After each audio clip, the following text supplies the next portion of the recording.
welcome to the Tenerife Pod. Welcome back, should I say. We're sponsored by BGR Solutions. I'm Jenny T, your host, here with Steve Ballard. Hello, good afternoon. And in place of Chris Elkington, who is now on his hollybobs, please welcome a queen, an icon, a hero, a legend. We have Tracey Cutting. Hello, I love that intro, thank you. Can I just say, you are always so coordinated. Your outfits always match. Really? How do you do it? Yeah. I just shove it on quickly. Do you? Wow. Whatever's easiest What to grab a- out of the wardrobe. Just wing it. I just don't know. Every time I see you, you look so well put together, and I don't know thank how you. you do it. So thank you. I'll take that. Thank you for being inspiration to us all. Guys, how's your week been so far? It's been a bit of a down to earth with a bump, isn't it? Because you come back off holiday and you're back to real life. Holiday blues. There's a phrase for it. Apparently, it's going back to eating porridge. Because after you've had your holiday and you've been on the all-inclusive and stuff, it's just going back to, normal food. And does it feel like it was ages ago? Yes. Yeah. Despite the fact it was only Saturday that I came back. Yeah. And we're only at Thursday. Not Yeah. even And a it's week. not even a week. And it already feels like an age ago. And I feel like I'm losing my memories of it. I'm glad I took loads of pictures and videos because Yeah. I can remind myself. But I feel like I'm sort of starting to forget it. I know, it's mad. Have you booked the next one? Not yet, but I'm looking at different things. Do you know what's really interesting? After we did the pod and we talked about cruising, I had messages from loads of people. I will shout out Shelley, messaged me, Rick and Shelley. Yeah. And she said, we watched the pod and now Rick has agreed to go on a cruise. Why was he so anti-cruise? I don't know, but maybe he was like me, where it's not sure if it's for you or whether Yeah. it's for other people, that kind of thing. But so Shelley messaged me saying, who did you cruise with? Give us more information because we're really interested. They weren't the only people. I had another lots of people saying, we've seen the pod and we want to go on a cruise. Who did you go with? How was it? Blah, blah, blah, blah, blah. I'll be honest, I think I mentioned it on the last pod. Your status, like when you were maybe still on the cruise, I was like, ooh, maybe I should do it. Yeah. I think you might be becoming an influencer. Do you know what? I'm really considering now becoming one of those independent travel agents because I'm thinking all of that information I've just given, I should be getting commission for that. So Be careful though, yeah. Steve. Be careful, your solo cruise will become a cruise for 20. Oh, yeah, that's true. No, I'm still making sure that I'm going to be solo cruising because I loved it. Solo cruising was great. Anyway, you know that because I spoke about it. But thanks everybody who messaged me saying we saw the pod and now we want to go on a cruise. And if you do want more information, leave a comment because Steve will get back to you. Yes, I will. And I'll give you my commissions later. Yeah. How about you, Trace? I know that obviously you guys had a busy weekend just gone. We did mention it on the last pod, but you had the Australia's talent show. Like for you Yes. guys hosting it, how was it for you? It was fun, wasn't it? It was a good good fun. really good day. We were obviously winging it because Yeah. it's what just we a fun always do. day. It was just a fun day. And We were lucky that we get a running order. That's about as much information as we get. So we get who's on next and what they're doing. Sometimes it doesn't tell you whether they're singing or dancing, so you've kind of got to look at who the person is and whether it's... knowing the kids, you sort of like know what they're going to do, Yeah. But yeah, really, really good fun. Yeah, it was great. Everyone said how great it was, and the talent was off the scale, so that helps Yeah. in an afternoon for everybody watching. So really amazing. good. Did we raise much for Helping Hands? I don't know I don't yet. know the I don't know what the totals. total was yet. Okay. No, because I know But Mo's we did the silent bingo, didn't we? Yeah. And that I know that went down really well. Loads Yeah. of people got interested. I think in we that, raised so- about €80 from that. From that, the just bingo. from that. From the silent. Yeah. But I'll be Yeah. honest with you, nobody had a choice. No, they didn't. Did Like they? the way it was mentioned, it was like we're playing silent bingo. Like you are all playing, and you do have to give me a euro. Yeah. Even, like, the kids can play; they don't have to, but it's Oh, for I charity. had to pay for 5 for the kids. I paid Oh, for you 5 had for the to kids pay to play. Yeah, I put €5 in for the kids to play. Can I just bless Dee Daniels who played, and she didn't really understand the concept of stand-up, so she bought 5 tickets. I was like, "You're just going to be up and down, Dee." Oh my She was- gosh. Yes. we ended up giving her tickets away. Oh, bless, that's hilarious. Now, Tracy, you are not only a teacher at Australis, you do My Perfect Day Tenerife. I do. I know that you went from that talent show to go and do a proposal. We did, How yeah. was that? It was fab, and their couple were really lovely. Do you know what? We'd met the couple a few days previously at one of the hotels that we're doing a wedding in, and he'd obviously heard us talking, and he came over to us when his girlfriend at the time had gone downstairs. And he was like, "Hi, are you Gail and Tracy from My Perfect Day?" I said, "Yeah, we are. Yeah." He said, "I've got my proposal booked to you on Sunday." He was so sweet, so lovely. And do you know what? Sometimes, people are demanding. We know this, and that's our job to deliver. But then other times, people are just so go with the flow, easygoing, and so appreciative of what you set up for their proposal. And they always say, "Oh, it's above expectations." He was one of them. Nice. He was, and his fiance, honestly, it makes me tear up every time. She walked down, saw it, and nearly buckled, burst into tears. And I got goosebumps talking about it. So it was really, really lovely. So it was worth going to because they were really appreciative and warm, and it was a lot of feeling in it. Yeah, so it was great. She said yeah. She did say yeah, and then they were talking about maybe having a wedding in Tenerife as well. So. Nice. Great. Happy ending. That is, I guess that is a great way of doing business. Do the proposal, do the wedding as well. Yeah. Love that. Has anyone ever said no? Not yet, but the closest we got to it was awkward, where Gail and I sort of went, oh, maybe we should walk away now. It's when the ring didn't fit. Oh, okay. So it was like, obviously, the girl wants to put a ring on and wants to show it off, or the boy or whoever is putting the ring on. And it was a bit awkward because it was like, we were like, oh, don't worry, because she was pregnant, don't worry. It's because your fingers are a bit swollen and it'll fit soon, or just put it on a chain and that'll fit. Well, it's a bit awkward. We were a bit like, oh, was she okay with it, or was she angry? I don't know. I think she was disappointed. Yeah. I don't think she was angry or anything. Yeah. I guess you have this image in your head, much like your the wedding day, of the perfect thing and everything being absolutely perfect. And life isn't like that, is it? Let's be honest. Especially, like you say, if you've got swollen things. So that's the closest it's ever gone to being a little bit awkward. So we've not had a no yet, or we've not had a pause, or we've not had look around like, nothing like that yet. Can I think about it? No, and we've also had couples that always know it's going to happen, so they're Instagram ready. Oh really? Which like they come in the beautiful dress, makeup and hair, which is lovely. It's fine, because they know it's going to happen sometime. So why not be prepared for it? Or if it's one of those off the cuff and she's just dressed in slacks and a hoodie. Yeah, I don't think she'd be happy with that. I wouldn't care. No, I wouldn't care. I do feel like when you are in that kind of phase of your relationship, maybe, and like you're expecting, it's a lot of maintenance. Like, how many nails appointments are you gonna? I cannot keep getting these nails. And if you're doing it before you go on holiday, you will have had your pre-holiday beautician thing anyway, wouldn't you? Your holiday pre-tan hair tan, done, everything. Yeah. Although still sometimes on holiday, I like to rock about looking like a hobo as well. So who knows? I just wanted to ask, because obviously we've talked quite a bit about weather on the pod. We'll bring up the weather in a second as well. But for you, and Steve loves the weather. Steve loves lying about the weather. Oh, no. She's going to come up there again. Here we go again. With doing proposals and weddings, and I know you do like parties and events or anything that people want to kind of like have your expertise in. With the weather being how it's been over the last sort of 5-6 months, we were saying that boat trips and stuff haven't had a proper week yet since October. Yeah. With what you do and a lot of it being outside, has it been an issue? I'd say this last month, I think I've got a stomach ulcer. From the stress. And do you know what? We've remained really calm and not flapped and not panicked. When it was that storm, we had an outdoors wedding with when Storm Therese was there. No backup. Wow. And the venue, 3 hours before the wedding was due to start, honestly, it looked like a monsoon. They sent us videos, the weather lashing against the windows, the waves coming up onto the promenade. We were like, backup plan, what are we going to do? We haven't got a plan B yet. Stay calm. And I was like, trust your gut, it's going to be all right. Trust your gut. My gut was telling me it was going to be all right. Right up until half hour before the wedding, it was chucking it down, raining, and then it stopped, like 2 hours before it stopped. And everyone's like, going to have to sit up inside. And there was a tiny little room. So there was a backup plan, but you want your wedding outside on the seafront in Tenerife. And I went, no, let's just set up the ceremony outside. If it rains, we'll just, we'll go with it. And I actually said, no, let's do it. And everyone was like, no, we're going to start. I was like, no, we're going. I stuck to my guns and said, we're doing it outside. And then, and I was like, I could see everybody looking at me and me going, yes, if I don't panic, no one else will panic. My gut's still telling me we're going to be all right. And do you know what? 20 minutes before the ceremony was due to start, the sun came out, we tried all the chairs, and it didn't rain again for the rest of the night. That's just, honestly, we were divine the intervention. We were the luckiest people around. We were like, and I was like, my gut was right, and everyone was calling me a witch for the rest of the day. But I tell you what, it has been so stressful because it's people's big day, and they come to Tenerife for the sunshine and the weather.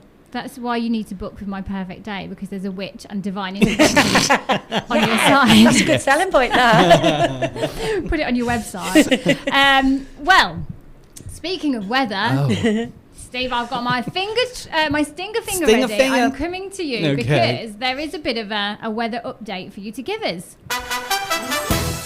There is. Well, as we know, we did talk about it being calmer in terms of what weather's happening, and there's no storms on the horizon. But it could happen. We were going to say that now. Every time it's good. Yeah. But we will be seeing temperatures on the rise, which is nice. But there's a reason why the temperatures are on the rise. It's because we're going to have a Kalima.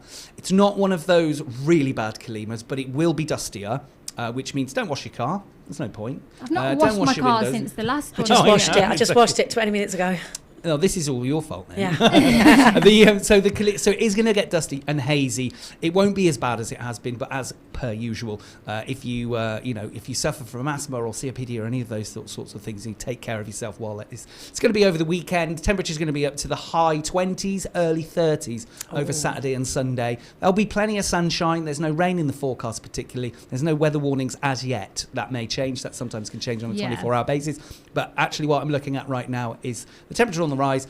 Will be hazy with a bit of Kalima, but it's going to be a hot weekend. Actually, I'm quite looking forward to it. I mean, obviously, we have to kind of stay responsible, stay safe, stay hydrated, keep your sun cream on, maybe avoid peak times of the day, which isn't between 12 and 2 in the Canaries, like you would think. What was it for? It's 2 till 4? It's between 11. 11 is when the sun comes towards the centre of the sky, in the middle of the sky, the highest point, until about 3 o'clock. So 11 till 3 is the peak hours for sun. Do you know, I always think the peak hours here, though, is actually a lot later. Like, I'd feel like it gets super... So, I don't know, I used to work in the holiday village in Los Gigantes, and we used to do an early bit for the kids where the characters would come out onto the stage and do like... And it's only like a 10-minute show or like a story time or something, but it was like 5:30, 6 o'clock.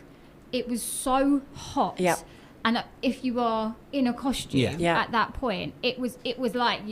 people were fainting. It's like you can have a heart attack, isn't it, in those costumes at that heat? And it was pretty rough. I mean, even when you're looking at, the temperature of the heat of the day could be 30. By the time you get to 5, 6 o'clock, it's still going to be mid-20s. Yeah. Because the sun hasn't set. It's not, it might be lower in the sky, but it's certainly not temperature-wise that much difference. 5 degrees is not a lot. It's still mid-20s at 5 o'clock. Same in the mornings. I mean, early morning when I get up and I go to work at 8:30, 17, 18 degrees at 8 o'clock in the morning. The sun's only been up an hour. So, it's warmer than you think it is. I always feel like at 3, half 3 in the summer when some brides want their ceremonies and we're like, don't do it. Do it later. Yeah, but we love the sun, we love the heat. You do if you buy a pool with a cocktail, not when you're stood in your wedding dress with your makeup. Your wedding dress with your makeup, dripping down, and your husband to be's dressed in a full suit. Yeah, I mean that's. You do the ceremony, and I'm reading. I'm going sweat already in my eyes and my nose. I'm like, I can't read my words. It's awful. What do you think the perfect time to get married would be in Tenerife? In the summer months, it's got to be 5:30, 6, 7. Like it's got to be because it's too hot. But in the winter, you can do it 4, half 4. And don't forget as well, in the summer, we're looking at 9:30, quarter to 10 before the sun sets. So you're not looking at it's going to be dark at that time. No. Yeah. Okay. Well, for updates on the weather and potential warnings, if there are going to be any, check out the CanarianWeekly.com. I want to head into now some news stories of the week that have been hitting the headlines. So actually, I think having you here, Trace, as a mum of teenagers, how old are your kids now? 15 and 19 now. Right, okay. I have a 4-year-old and a 7, very nearly 8-year-old. Oh. Now, this has been a thing for the past few months and the past couple of years, making social media only available to over 16s. Yes. Yeah. Now, Spain are wanting to be part of this as well.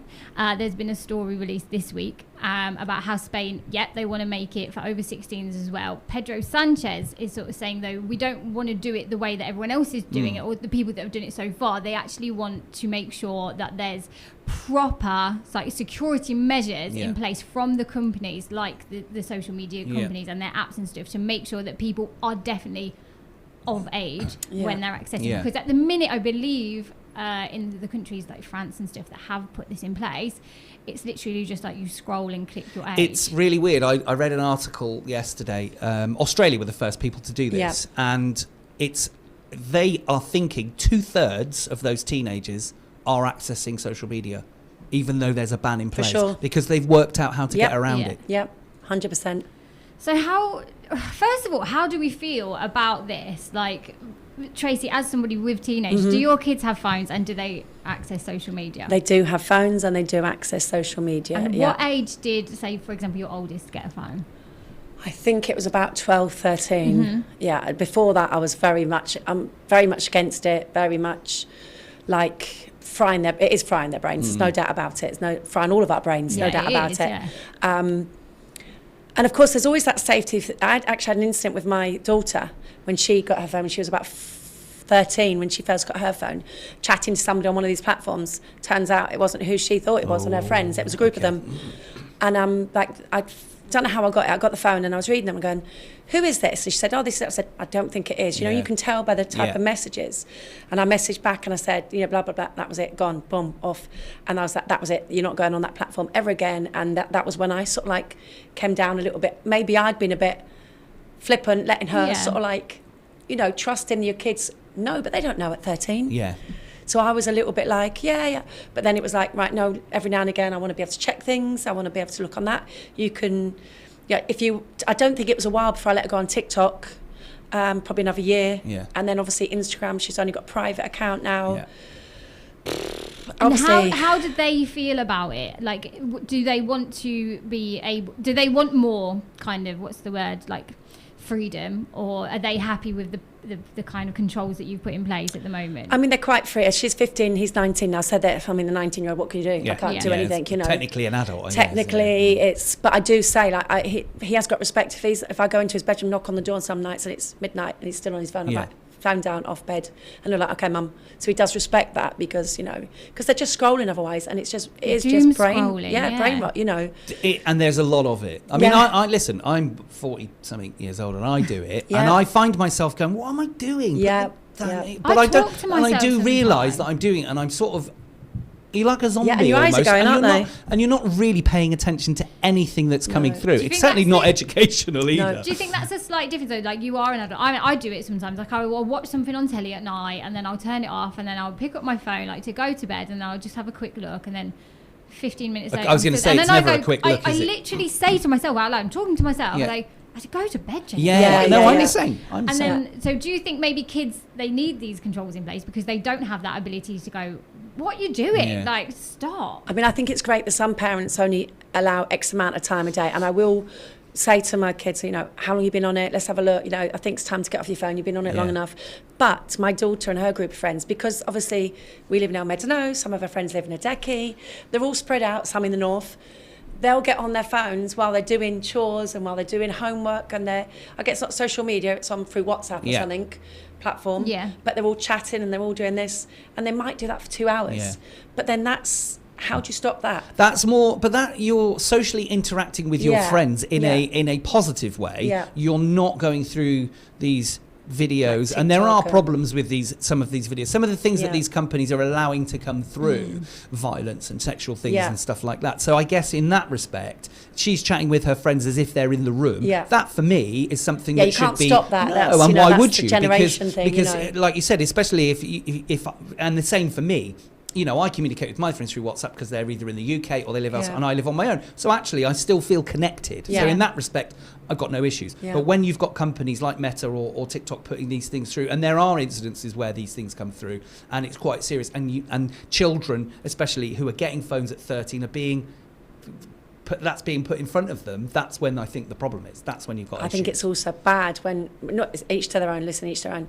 But when you've got kids as young as 7 getting given mobiles, but given the freedom with mobiles, with everything they've got TikTok, they've got Instagram at that age, it's so influential. Like, you know, like even my 19-year-old will read stuff and go, "Oh, mum," and I'll go, "Where have you read that?" You know, it's still at 19. They're getting influenced with things they read, and their beliefs and values and things. Not like, obviously, same as listening to the news, same as this, it's everything except you're influenced. We're all influenced by what we listen to. But you can be manipulated by things that you see without knowing where this information came from, or, you know, somebody puts something online and you believe it. Yeah. You've got no backup. There's no there might not be anyone there to tell you, are you sure this is what's actually happening? Yeah, like, you check your reference. You've seen it, but where's the information? Where's the evidence? Where's the... Look what happened with Jay Slater.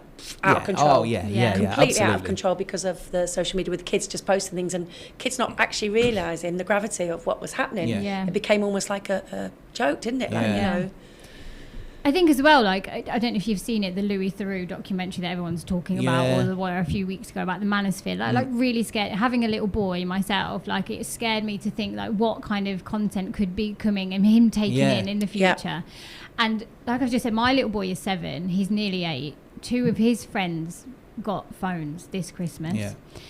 Now, I feel like there are reasons that and they don't have the freedom that they've not just got a phone, they're not taking it to school. Then there are reasons that these kids have the phones, which I completely respect, and I get that. And they've been very respectful, understanding that I don't want mine, and some other friends don't want theirs to have phones yet, so they won't. If they come for a play date, they won't bring their phones, or it will stay in their like parents' bag, and it's very much like that and respectful. But I worry about and it's going to happen. My friends have got phones. Why can't I have a phone? And I think, did you get a lot of pressure like that, Trace? No, no, because straight from the off, it was like, you're not getting a phone till this age because you don't need it, because you're either going to be at school, you're going to be with me, you're going to dad, family. There's no reason why you need a phone at this age. Yeah. You know, you've got your Wii, or you've got your gaming, you've got books, you've got television. You don't need a phone for anything else at that age. You know, for me, that was very much like that. And schools nowadays are getting better at either confiscating phones, or there's places in the UK now that have phone-free schools where you have to put your phone in a bag or a locker, and you can't have it in with you unless it's lunchtime or even the end of the day in some respects. So there is that. I mean, I have it in classes, and I'm sure you do as well, where I'm trying to teach something and all I can see is phones. So I'm like, phones down please, you don't need them. This is not a phone class. But the older kids, 14s and up, the thing is welded to their hand. It's another limb almost, and they've got their lyrics or their words on their phones, because they're not like old-fashioned like us, newspapers. Exactly. I've got my lyrics printed out, everyone else has got it on their phone. So I see that more and more though in like presentations and stuff now. People like doing it off like, I'm proper old school. Like when I do the teas, for example, I like to have cue cards. I don't even want a tablet, clipboard. I don't want anything like that. I like to have it and I like to have it prepped my way. But I see people like in quite high positions using a phone for their interesting. The any of the news stations, when they go to a roving reporter or whatever, so somebody that goes, and it's over to Tracey who's in London, and they'll go, yes, so we've received the official documents, and they are reading it off their phone. And I always think that's a bit weird for a news reporter to be reading off their notes on their phone. It just looks weird. I can't do that with my ceremonies. I have to have a book. Literally, I'll write it, and then I'll type it up, and then print it out, and then stick it in my book and stand that. I couldn't. Again, people each to their own, but I just can't. I'd be going like this. Oh my God, I lost my page. That would be a nightmare. I know. I was trying to do a video on the cruise ship of the menu. Now the menu was only available on the Costa Cruises app. So I was doing this video, and I was showing the camera the menu, and I pressed it, and it zoomed in. And I was like, and I had to redo my video because I pressed the thing, and it didn't to the point that would be me on my ceremonies. Can you imagine? I would have lost my place, and then So do we think Pedro Sanchez is right in saying, yes, we want to bring this rule in, but you need to make sure that everything's in place? Or do we think, like you said earlier, in Australia where they did it, people are already finding ways around it? I do agree with Pedro Sanchez, and I do agree with the companies themselves, so your Metas and your and your TikToks and whoever else, making more of an effort. Because they're talking like they don't, the two-step authentication process, like maybe facial recognition, more of that. Absolutely, and I think Chris mentioned it when we first talked about this a while ago. Was the checks should be as stringent as banking apps. Yeah. You have to provide that ID. I've got Revolut, and I think it's a brilliant bank, but I couldn't open my account without sending them copies of my ID, my TIE, my passport, all of that sort of thing. And regularly, probably once every 6 months, I have to take a new selfie for the security of that. Yeah. And I think that's the way forward. Do you think there's a worry about people trying to get around it and then being more secretive, which is like what we don't want? Is there a worry there if we kind of put more rules in place? I think so with kids, definitely, because like you said, there's always ways around it, and kids are so clever with all technology. And there's I mean, I know my daughter had loads of different email accounts for Wi-Fi when we go to the airport and stuff like that. And we'll just click onto that, and I'm like, so the kids are clever. They're quite savvy kids. Really savvy. But I think also the majority, I wouldn't say the majority of kids are savvy enough to do that. But I think if you have no protections, then you're not making the effort. I think at the very least, the company should be making an effort. Definitely. Well, I feel like I agree. And again, leave your comments. Let us know your thoughts on this one. I know, just to put a bit of lighthearted into it, Steve, you read something about phones today, which isn't to do with kids or anything. No, however, we were talking about, but having your nose down in your phone. Well, incredibly, a new fine can now be given to you as a pedestrian. So, since 2026, so that's this year, pedestrians in Spain can be fined €80 for crossing the road while looking at their phone, even on a pedestrian crossing with a green light. Because apparently distraction is dangerous, studies show that a significant share of serious urban accidents involve pedestrians and smartphones and reduce their awareness dramatically. So crossing while texting or strolling and not paying attention to traffic, distracted across the street, and police are going to be increasingly enforcing this, especially in busy cities and tourist areas. So €80 for looking at your phone while you're crossing the road. Get your head up, watch what you're doing, and as you seem to remember the green cross code, look both ways while you're crossing the road. Yeah, excellent. I think that's brilliant. We're for it, Trace. Yeah. Absolutely. Did the other day, someone had stopped for the car and I was in a hurry and someone's crossing the road and they're on the phone and they could not have gone any slower because they're on the phone. I'm like, get off of your phone. It's so annoying. But you're right, safety, not just that, but it's also a bit of respect for drivers. Yeah. You know? Yeah. I'm very easily distracted. Like when I'm crossing a road, I often walk with my headphones in and stuff. If I'm crossing a road, I will always take them out because I know that you've got. Absolutely. I think because we're quite old school, stop, look, and listen kids, aren't we? Where you look left, look right, look left again. You used to get those videos. The Green Cross Code man, who also incidentally played Darth Vader. What? So the guy who was in the Green Cross Code adverts, David Prowse, a really big Bristolian guy, very muscly. He was in the Darth Vader suit, so he played Darth Vader as well. But that's how I know. Anyway, that's completely irrelevant. When I come for this pod, it's mind blowing. I feel like with all the random information, I could go and Who Wants to Be a Millionaire and have I keep thinking we should start a pub quiz team. Yeah. That'd be good fun. I would never step out on a zebra crossing here, especially without stopping. Like literally, I would never just step out. Is there a rule? Because isn't it that they don't have to stop unless you're on it? Right. So the rule is there's a rule for in the Spanish Highway Code if you refer to it like that. There is a rule for both. So courtesy crossings, as they're called, that's the black and white crossings with no beacons or lights or anything like that. So as a driver, you must stop to allow pedestrians to cross. However, as a pedestrian, before you step out, you must ensure that it's safe to do so. So if a car is travelling at speed, crazy, isn't it? it may not be quick enough. It may be going too fast to stop in time. Yeah. So you, as a pedestrian, have a responsibility as well as the driver. But drivers must stop when safe to do so to allow pedestrians to cross. But they don't here. They just step out. Yeah.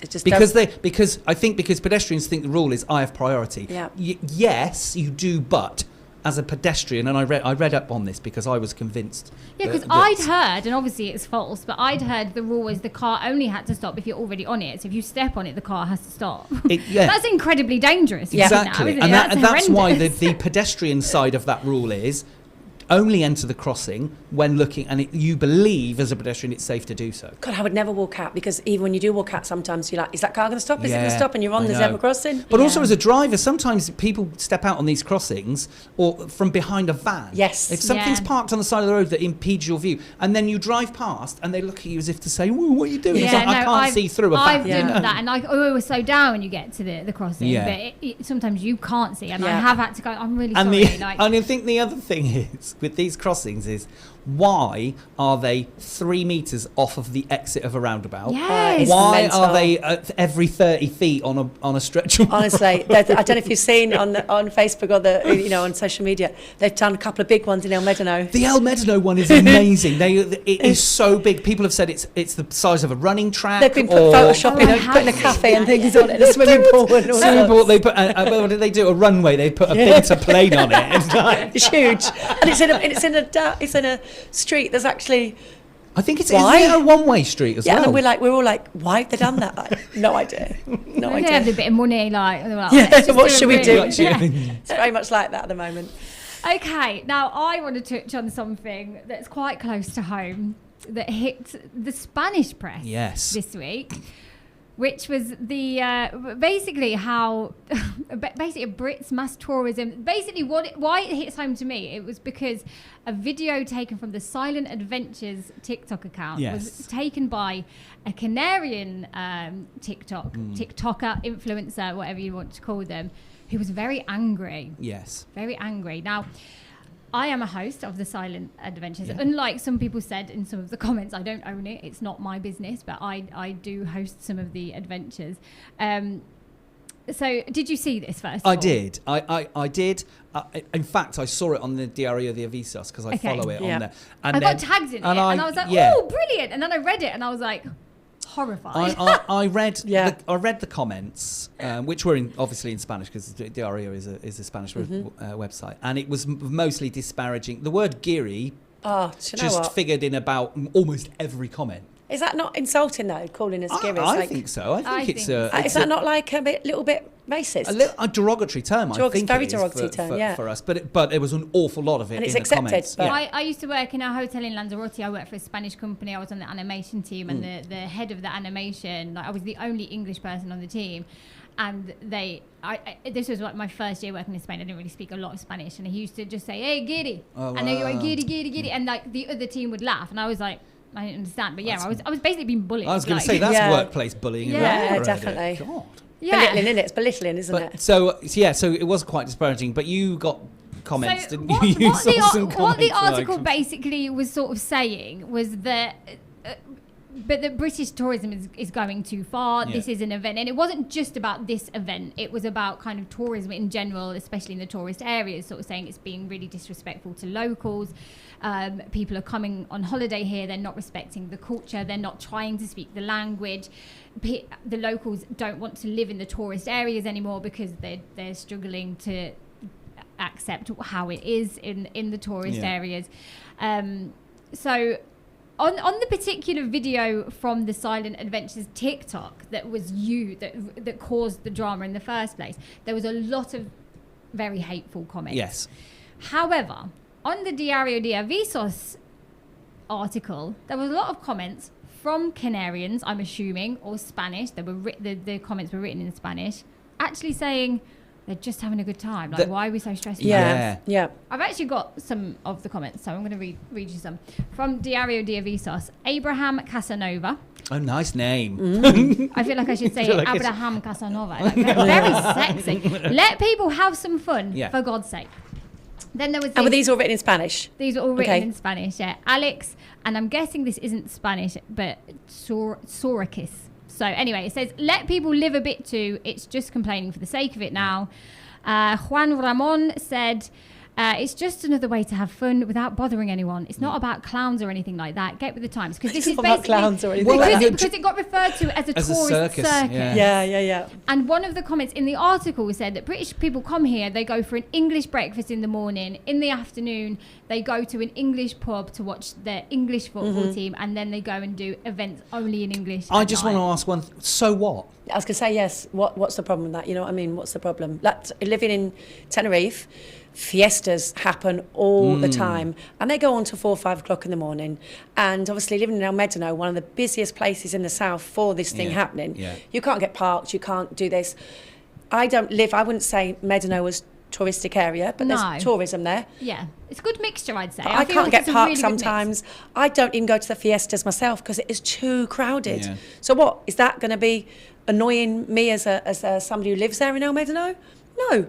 Embrace it. Yeah. Who wants to go? If you don't, stay at home. And also, I realise that there are some of those comments to do with you go for an English breakfast, then you go to an English pub. Why don't you experience Spain? Yeah. Okay, but not everybody wants to do that. Yeah. Everybody wants to come for the weather. But they still want to have a taste of home, and they still want to do. But you're having fun in your way. This is your holiday. You do what you want. Yeah. They're putting money into the Spanish economy, and they're putting money into the local economy because businesses pay their taxes, etc., etc. So that, in that sense, I don't see that as a good enough excuse. And there are plenty of people who come here who do want to experience Spain, who do want to go for tapas, who do want to go to the guanchichi restaurants, and do want to experience that. So I think it's a minority here who really are so against the fact tourism. that we've been coming for a long time, and they're saying it's just ruining, and they want quality tourism. It's tourism at the end of the day. One of the comments on the TikTok video on Silent Adventures was, "You do realise what you're doing is disgusting for people, extremely disrespectful for locals. Get a grip." So I don't understand what's so disrespectful about I feel enjoying like yourself. as well there's again, because I know about Silent Adventures, and I have a couple of things that I want to point out, because there was some comments on the Canarian Weekly yes, because it came out when it comes from Diario de Avisos, which was where it came out first. We obviously have to have a look at that. It was something that is very relatable to our readers on the Canarian Weekly. So somebody obviously put my face to the face that was on the picture. Again, I didn't know it had been in Diario de Avisos till I got tagged in it. And they've sort of said, "Oh, this is just advertising." Like, I'm just going to put it out there. There was a Spanish press. It was Diario de Avisos. Yes, I am the host. It's me. Hi, I'm the problem. It's me. But I feel like there's a massive, uneducated opinion on what it actually is. I feel like people think we're just going into restaurants shouting at people and stuff, and actually it's not. It's a silent disco. The music is in your ears. People are singing along, of course, sure, but we are on tour, and we go round, and we might pass you for a second. And there will be maybe 5-10 seconds of us having a little sing-song. Generally, the response we get is people getting their phones out, filming, laughing. I've done it more than once, Jen, as you well know. And the reception that you get from wherever you are is one of smiling faces, because it's the strangest thing you'll ever see as an outsider. Because you can't hear the music. But you know what song it is, because they might be singing along with it, and it looks like fun, because it is. But the general, as you said, people get their phones out and film it, because a group of people are just dancing, or they're even being taught, a bit of choreography for. That's where we stand the longest will never be for more than 4 counts of 8, where we do a bit of flash mobbing. And as a dancer stage, 4 counts of 8 isn't that much, and then we're off again. And often the kind of local restaurants and stuff, the PR standing outside are like, come, because they want to have the interaction, the involvement. They've seen us on a weekly basis, and they know that we just bring joy to people. So to be fair, where you're going, it is a very high tourist area. It's not like you're going into these areas where they want a romantic menu or they want peace and quiet. You're going to somewhere where it's families, it's restaurants. Some of these restaurants are reasonably priced, so families go there. They're not the upper class tourism.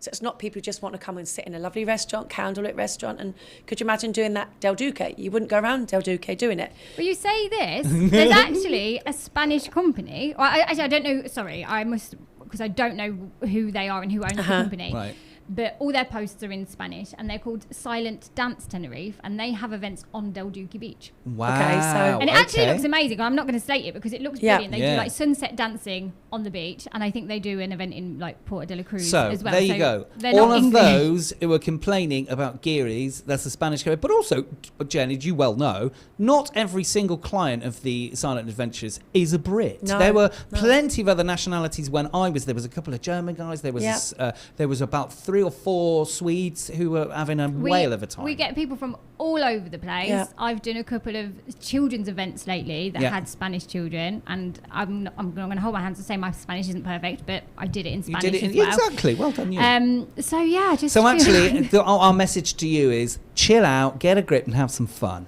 Because do you not feel that obviously English is the universal language?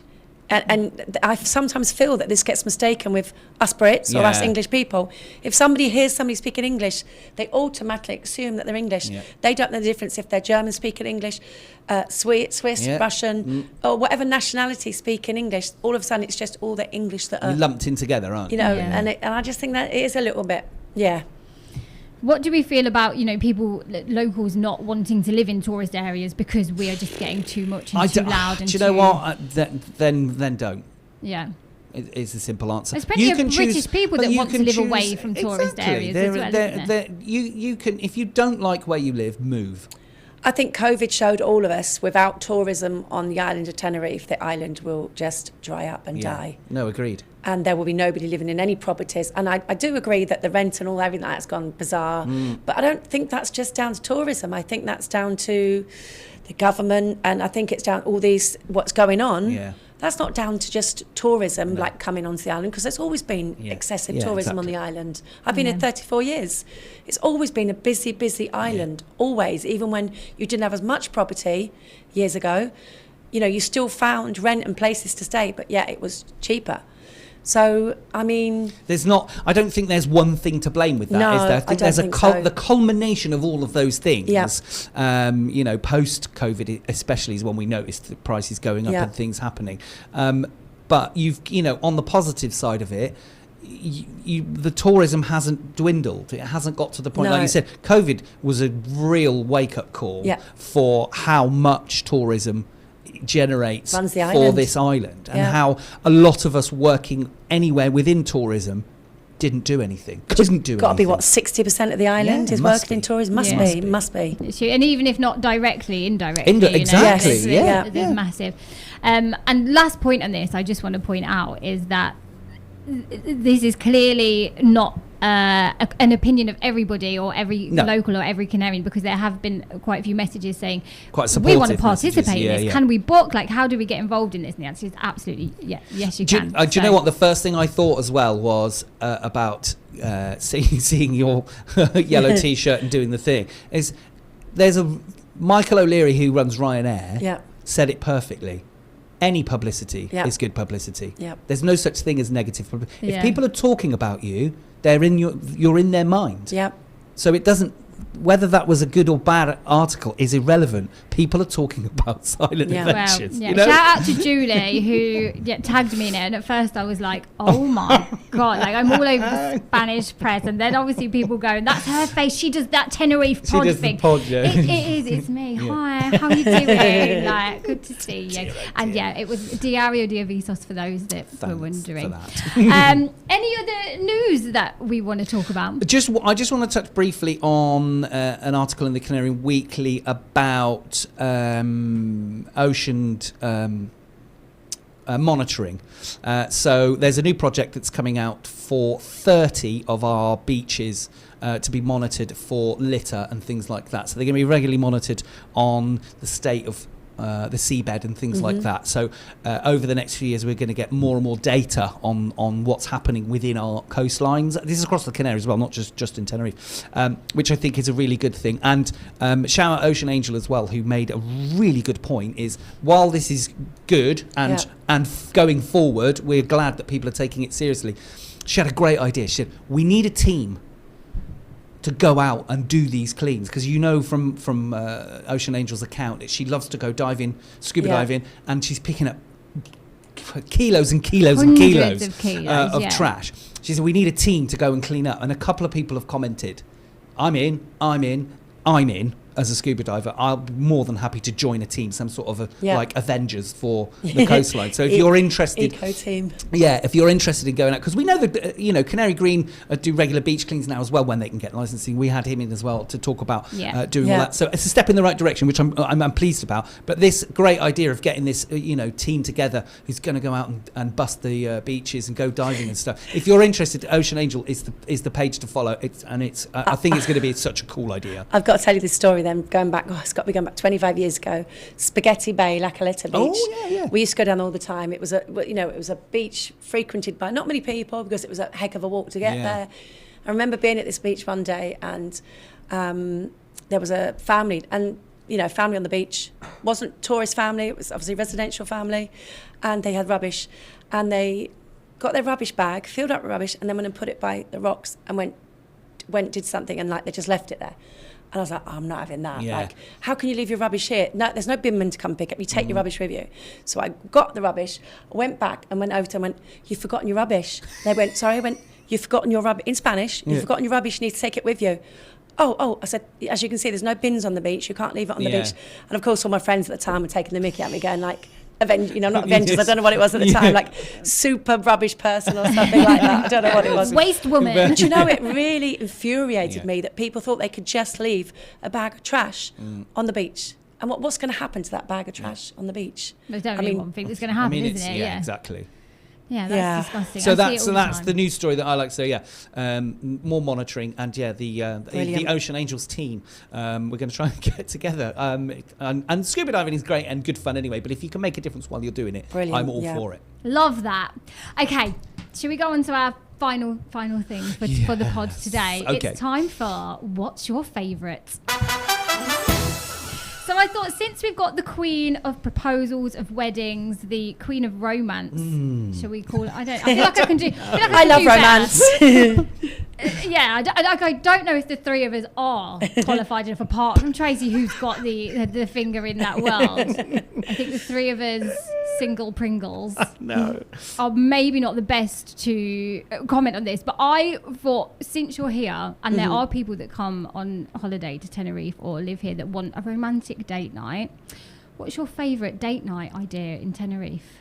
Well, we were having this discussion earlier on, about going out for dinner, and obviously going out for dinner is lovely with your partner and things like this, but you can do so much on the island. Personally, for me, it would probably be a date day.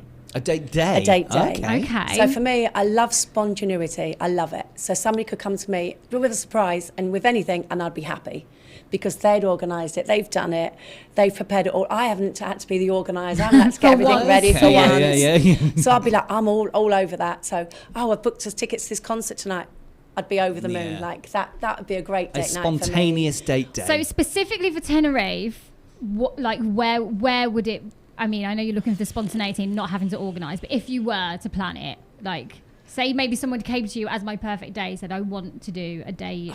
Not a proposal, not a wedding, just I want the perfect date. It depends, because if you're looking at obviously the south of Tenerife, you're very limited with all your options, with places to go. There's some beautiful places, and of course it depends what you want to do. People want to go for nice food, people want to go for a walk. Personally, for me, where there's trees, sunshine, somewhere I can lay down and read a book and spend quality time with somebody and talk, with some maybe snibbles and some... A picnic. Well, where's that in Tenerife? You've got loads of places where you can sort of like, you've got Fonchi, you've got Arona, you've got the Mercedes Forest, you've got the North, you've got all these places that are beautiful, especially around the west coast of the island. You've got the Almond, is it the Almond Walk? Yes, yeah. And when you go off trail sometimes, there's just little areas where you can sit down and just enjoy a bit of shade under the tree. For me, that's beautiful, where you can just have peace, no technology, no phones, just intimate conversation with somebody that you gel with, that you want to get with. Because for me, a date in a restaurant, sat there, eating, making conversations, not always a quality date. Even when your friends come on holiday, for me it'd be much nicer sat in my kitchen with a couple of bottles of wine and just chatting rubbish, rather than being in a restaurant, what we're going to order, what we're going to do. You find when you meet up your friends and you go out to a restaurant, not a date night with your friends even, you don't get quality time like you do. Like my girls and me, we have quality time in each other's houses. We have giggles, we have laughter. We don't care what we look like. You can slob out. You're not trying to impress anybody.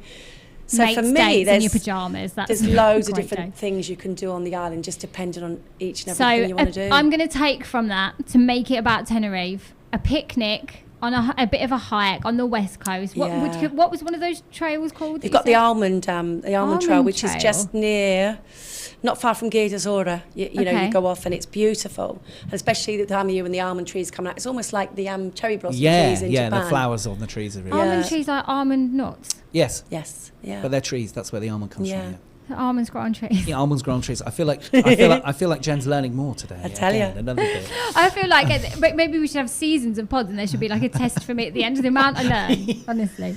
Yes. Well, for me, I have been single for more than a decade, and that's how I like it. To be honest with you, I'm not interested in any of that. I like my own company. I'm very much a fan of a me date, so just me on my Todd.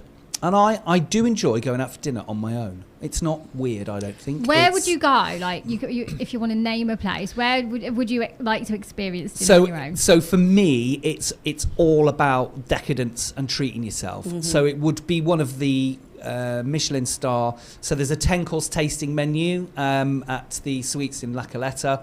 They have that. I think it's monthly. I think the 10-course. It's not cheap, but it is, with wine, just one of the most decadent things you could do as a treat. And I would happily go alone I'd happily come with you. Okay. We could just have a food date and not talk and just enjoy the food. Do you know what? No. I'm pretend you're on your own. I'll just sit there with you because I don't want to go on my own. So I'm down for that, Trace. I think amazing. Because we don't have to talk, because we've been friends for years either, so we don't have to talk. There's no reason for us to have a chat. No, you can pretend you're on your own, and then we can just enjoy. I get my company. It would be a treat for myself. Something I don't do because I do go out and eat fairly regularly on my own, which I have no problem with, but it would be a super duper treat. So it's something Michelin star that's expensive, a one-off thing that you can only do when you've got a bit of cash in the old bank. What do you like? I don't mind going out to eat on my own, but I do more like it'd be like in the daytime, like a lunch or something. I go and sit in a cafe. I don't mind that. I don't know how I'd feel in like a restaurant full of people. What do you do? Are you doom scrolling when you're there? I don't tend to. If you're in a nice restaurant, you just enjoy the ambience and things like that. I used to, before they changed it, you very much enjoyed Legato Brasserie, and they also had a piano player in there, which was always nice to have. So you, before your table's ready, you'd sit and have a cocktail at the bar or on the sofas, and somebody's tinkling the ivories, and then they show you to your table, and you just enjoy the music and the ambience and each course and things like that. So I have no issue with that.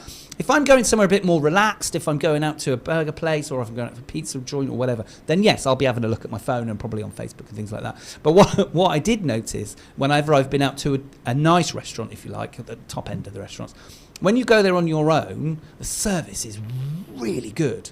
And I think it's because they're worried that you're a reviewer or you're some sort of inspector or something. Or just the way you look, Steve, you've got this air about you. Yeah, very strict. But I always seem to be very well looked after. That's a good tip, you know. That's a really good... I thought you were going to say, like, oh, they think you've been stood up for a date or something, so they treat you really nice. Do you not think that's the same for women, do you think?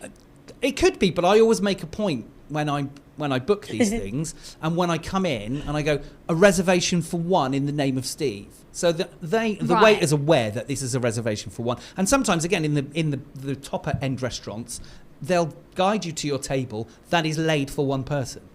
Yeah. Or they may take you to a table for two and then remove the other cutlery because it's not necessary. That helps everyone else's impression of you, I guess. If there is a table setting for one, they know you're... If they leave the table setting for two, then yeah, it probably does look like you've been stood, especially if you keep looking at your watch and you're looking around like this. But what about most of the time it's... Trace, how would you feel about going out for dinner on your own? Do you not think there's a perception that if I was a woman, gone to the bar on my own, sat drinking a cocktail on my own, it gives a different perception to a man sat at the bar on his own? Do you so mean in regards people think there might be a reason you're there looking for business? All dressed up, if I went all dressed up, all nice, and sat at the bar on my own, people might think, they might not, but they might think, is she here to pick up somebody?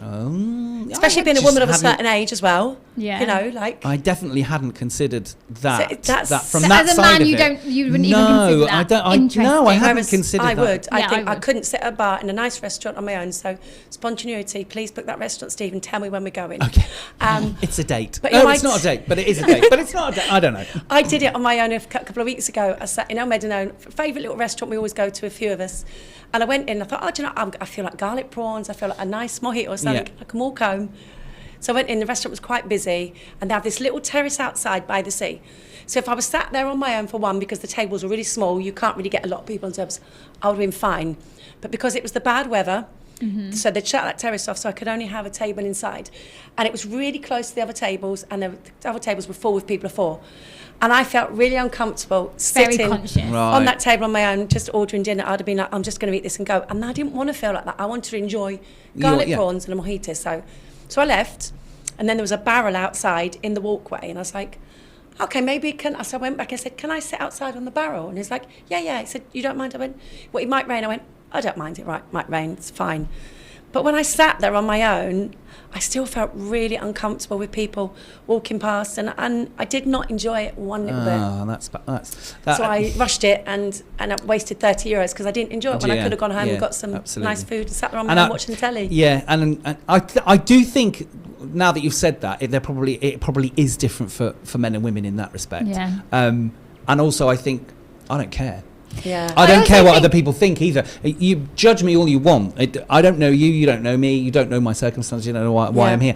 But because I've been single for so long, 10 years down the road, I enjoy my own company, and I enjoy being around myself and on my own and things, and I do things on my own terms, kind of thing, because that's the way my life is now. Yeah. So I don't have that. And if you as an outsider look at me and you've got some sort of problem, that's your problem, it's not mine. I'm going to enjoy myself regardless. I think you're right though, Trace. I think, like you both just said, there is a different line between men and women. I feel, again, don't agree with us. If you don't want to, let us know in the comments. Yeah. But I personally as well, if I'd gone out for dinner on my own, that's my expectation. I want to be on my own. If someone did try to come and talk to me or anything, that's what would make me feel awkward and uncomfortable if I wasn't. So I think if I was to do it, I'd take a book and I'd just go and be like, but what's your your favourite then? The date night romantic thing. I haven't been on a date for a very long time. No. Generally, my dates at the moment are sitting with my blanket on in my living room. There's nothing wrong with that either. There is nothing wrong with that either. Watching I'm a Celeb. I'm a sucker for a sunset. I would probably go to one of the touristy areas where there's lots going on. There's entertainment, really good cocktails. Again, I'd probably go to like Fanya Bay. Yeah. Because you can go and do the fun stuff. You could do a bit of mini golf or something. You could go and sit. I can imagine you on the trampolines things. You know, where you get strapped to the bungee, you're doing the thing. So you know what would put me off? They weigh you before you get on. The scales at the front. Okay, I'm not doing that. I feel like because you have to be a kid, don't you? Yeah. But anyway, I like the idea of that area for sure. That area, there's restaurants overlooking the sea. They do some really good cocktails in a few of those places. Shout out Luma. Went there recently. Beautiful cocktails. The food is incredible. The service is brilliant. So shout out Luma. Nice. Well done you. Yeah, they do well there, considering how big it is and the turnover that they have. Yeah. The food I've had there was really good. Sunset, Fanya Bay, fun activity, cocktail, entertainment. Sounds good. Do you know what? That sounds like a date I could do on my own as well. See, I'm spoiled with that because of the proposals. I get to see sunsets 4 times a week, and then I get to see the sunrise in Meadow. So I get both. Nice, I'm spoiled. I love a sunrise. Yeah, sunsets and sunrises. I still love it. I still love seeing it. You know, never take it. I can. Yeah, even now I don't take it for granted. No, of course not. Yeah, I've got a story when I was on my own. Actually, this goes back to being in a restaurant on your own. I was in the airport. And I had about a 4 or 5 hour wait, and I thought, oh God, I think it was Stansted Airport, so the seats were horrendously uncomfortable. They're horrible in there, yeah. There is a really nice champagne bar in the middle now. I don't know if it wasn't there before, but it's really nice. 6, 8 years ago. So I thought, do you know what, I'm going to go into the lounge, I'm going to pay and go and sit in the lounge, bit of comfort, plug my phone in. I was tired because I hadn't gone to sleep, so I thought, if I fall asleep. So I'd gone into the lounge, and I'd gone up to the desk and said, how much is it to come to the lounge? She was like, it's £30. And I thought, do you know what? It's £30, put it on my card, and that's... Yeah. And a guy next to me actually said, it's okay, I've got a +1 on my membership, you can be my +1. So I was like, no, it's okay, it's fine, I'll pay for it. And he went, no, honestly, I've got it, you can be my +1. So I was like, oh, thank you so much, that's really kind. But then I thought that, am I going to have to go and sit with this man and be polite and talk? Do you know what I mean? Yeah. Am I expected now to sort of sit down and go, how are you doing? And make small talk. But actually, he put his card forward and went, enjoy, and walked off. Oh, that's nice. That's good. So it was, I felt, that was really, I was like, I'm brave. I haven't got to be sociable for the next 3 hours because I've accepted an invitation, almost like a dinner invitation. It felt like that. Yeah, I do. So that was all right because but I'd expect, like you said, you get that in a restaurant, you don't want somebody to come up to you and you've ruined your date for one then. Yeah. Do you know what I mean? Yeah. So very icky, yeah. Awkward. Yeah. I've never been in a lounge at an airport. Have you not? No. It's lovely. It is good. It's it's a great treat yourself thing to do. Is it like an all-inclusive type situation? Yeah. Once you're in there, everything's included in the price. So for 30 quid, especially if you've got a delay, lovely. Yep. The lounge here in the south, I think, is 47 now. I don't know. I haven't 48 euros. What kind of food? So it depends on the time of day. Yeah. So I was flying early from the south, and so I went in there. It's like a hotel buffet. Yeah. Okay. So there was cold fruit, there was cereals, yogurts, pastries. They had croissants and things like that. Loads of coffee. They also had fridges full of bottled beers and alcohol, everything. The whole works, and everything in there is for you. You can eat as much as you want, you can drink as much as you want. All the seats are better by a long shot. I mean, armchairs, How long generally, if there's not a delay, because obviously you don't know normally, so you get how long do you generally have in there? Because when I go to the airport at the minute, it's like once I've been able to check in, once I go through, I'm literally like I have about 5 minutes to get a drink. You're allowed to. I think there's rules. I think it's like a maximum of 4 hours. Yeah, I think it's a maximum. But it means that, and when I did this, it was part of I was going on holiday. But do you find you have enough time before you have to get on the plane? I went there early specifically because I'd paid for the thing. So were you allowed to check in early enough to go and? I only had hand luggage. Right. Yeah. But I was just they said 4 hours. I'm going to use my 4 hours. Yeah. So I'm turning up early. So I did. I turned up early for the flight, and I sat there and I enjoyed myself. And I had a long breakfast, like I was grazing. So I'd have a couple of croissants, then a cup of coffee, read the books for an hour, go back and have a little bit more. And it was just a really nice, slow, comfortable introduction to flying. Again, as opposed to like racing through the airport trying to get the connecting flights. Yeah, you've got like 5-6 hours in between. So I've done it in Madrid as well. I've had a 4-hour connection from a local flight, so Madrid to then wherever I'd be going. Again, use the lounge because it makes that time. You'd spend so 20 much euros, nicer. 25, 30 euros anyway, wouldn't you? You would spend. You could spend 40 quid, 40 euros in Burger King in an airport. So why not go this? Or you go off shopping because you've got time to waste. You'd spend a lot more than that. and buying perfume that sits in a drawer or whatever. Exactly. Next time I travel on my own, I think I'm gonna do that. Treat yourself, Jen. It's Is it adult only? Do you know? No, I've taken the kids in the North Airport before. Not North, Madrid Airport before we've gone in to the lounge with the kids. I feel like I just wanted luxury though. I just want to. Maybe that should be the perfect date. Get to the airport. Get to the airport early. 4 hours of like luxury lounge, and then off to a different island for the day. Sounds lovely. Yeah. Guys, I've loved having you here. Thank you so much for coming and joining us today, Tracey. Yeah, it's been fun. What's the rest of the day like for you? Any weddings, proposals? No weddings or proposals today, just admin and organising people's weddings and, bits and pieces like that. Well, good luck with it. Steve, been a pleasure. Thank you. It's been lovely. Catch you on the next pod. Don't forget that you can check us out all over the place. Mondays and Thursdays, the pod drops. So make sure you like. Tuesdays and Fridays, Jen. It's Tuesdays and Fridays at 7. On YouTube, but I think on Oh, no, you're right. I'm sorry. Jen's in charge. Yeah, if you want to watch us on YouTube and see our sophisticated Tracey in all their gear, have a little look. And we'll see you next time. Bye. Bye.